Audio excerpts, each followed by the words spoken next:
లాయర్ను పట్టుకొనే పోతాడా? పట్టుకపోతాళ్ళు రానిస్తారా? పట్టుకపోకుండా ఒక్కడే పోతాడా? పోతాళ్ళు ఏం ప్రశ్నలు అడుగుతారు? ఈయనేం సమాధానాలు చెప్తాడు? ఏమైతుంది అసలు ఏమైతుంది అని మస్తుగా మాట్లాడుకున్నారు ఈడీ విచారణ ముచ్చట్ల కేటీఆర్ అన్న గురించి.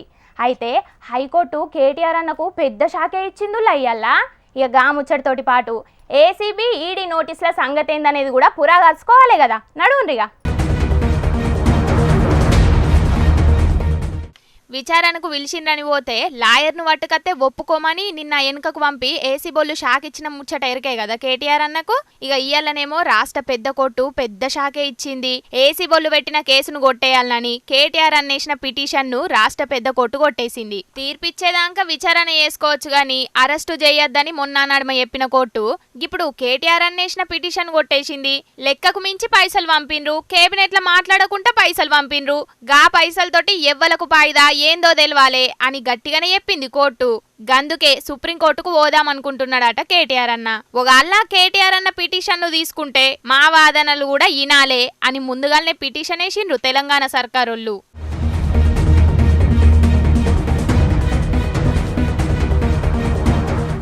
9వ తారీఖు నాడు ఏసీ బొల్ల విచారణ, 10వ తారీఖు నాడు ఈడీ బొల్ల విచారణ ఉన్నది కేటీఆర్ అన్నకు. ఖచ్చితంగా హాజరైతాడట గవిటికి. కానీ ఏదో భయపెడదామనుకుంటే భయపడేటోళ్ళం కాదు అని సర్కారు మీద గట్టిగానే గరమైండు హరీష్ రావు సారు.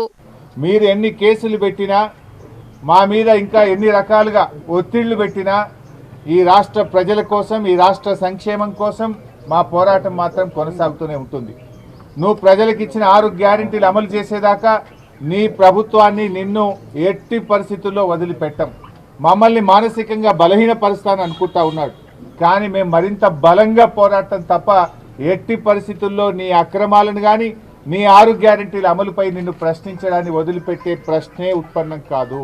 అట్లనే హైకోర్టు ఇచ్చిన తీర్పు మీద కూడా గిట్ల మాట్లాడకొచ్చిండు హరీష్ రావు సారు.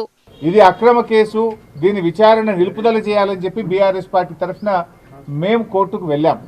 కోర్టేమి కేసును నిర్ధారించలేదు, ఇది తప్పు జరిగిందని చెప్పింది కానీ శిక్ష వేసింది కాదు. కేవలం విచారణ కొనసాగించడానికి మాత్రమే ఈరోజు కోర్టు అనుమతి ఇచ్చింది. విచారణకు సహకరిస్తాం. ఎన్ని చేసినా లోపలికి పోవుడైతే తథ్యం. అధికారం చేతులున్నది కదా అని పైసలు పంపి గిప్పుడు యాక్టింగ్ లేతే నడవది అని గరమైతున్నారు షయ్యపాటోళ్ళు. ఇక మీ అబద్ధాలు మీ మాటలు నన్నేం చెయ్యి, ఎంత కుట్రలు చేస్తే గంత గట్టిగా తిరగత్తా, ఖచ్చితంగా న్యాయమే గెలుతుంది అని కేటీఆర్ అన్న షాన్నే రాసుకొచ్చిండు సోషల్ మీడియాలా.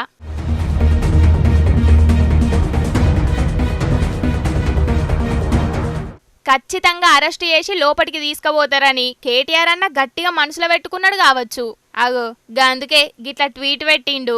ఏమో మరి ముంగట ఏమైతుందో గాని ఇప్పుడు కోర్టు ఇచ్చిన తీర్పుతోటి 1000 ఏనుగుల బలం వచ్చినట్టయింది ఏసీ బొల్లకు అని అనబట్టిండ్రు గీ ముచ్చటెరకైన రాజకీయ మేధావులు.